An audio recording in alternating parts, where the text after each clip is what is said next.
ফের দুর্নীতি দমনে বড় সাফল্য পেল বিহার রাজ্য ভিজিলেন্স ব্যুরো। শুক্রবার কিশনগঞ্জে ঘুষ নেওয়ার সময় হাতে নাতে গ্রেপ্তার হলেন আইসিডিএস এর ভারপ্রাপ্ত ডিপিও অনিতা কুমারী। পাটনা থেকে আসা ভিজিলেন্স টিমের সদস্যরা তার ডুমুরিয়ার ভাট্টা মহল্লার বাড়ি থেকে নগদ 50,000 টাকা নেওয়ার সময় তাকে গ্রেপ্তার করেন। ভিজিলেন্স সূত্রে খবর, কোচাধামনের সিডিপিও নগেন্দ্র কুমারের লিখিত অভিযোগের ভিত্তিতেই এই অভিযান চালানো হয়। অভিযানের নেতৃত্বে থাকা ডিএসপি লব কুমার জানান, সোনাক্ষী, মশলা কোথায়?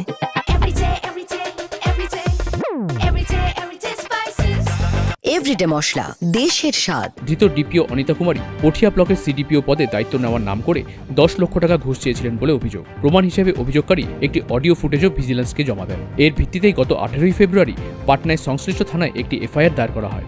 সেই অভিযোগের ভিত্তিতেই শুক্রবার ফাঁদ পাতে ভিজিলেন্স টিম।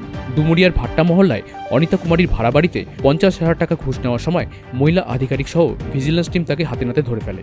ডিএসপি আরও জানান, ধৃতের বাড়িতে তল্লাশি চালিয়ে হিসাব বহির্ভূত আরও নগদ 4 লক্ষ টাকা বাজেয়াপ্ত করা হয়েছে। সূত্রের খবর, গ্রেপ্তারের পর ধৃতকে প্রথমে কিশনগঞ্জ সদর থানায় এনে জেরা করা হয়। প্রাথমিক আইনি প্রক্রিয়া শেষে তাকে সড়ক পথে পাটনার বিশেষ আদালতে পেশ করার জন্য নিয়ে যাওয়া হয়েছে। কিশনগঞ্জ থেকে শক্তিপ্রসাদ জোয়ারদারের রিপোর্ট, উত্তরবঙ্গ সংবাদ।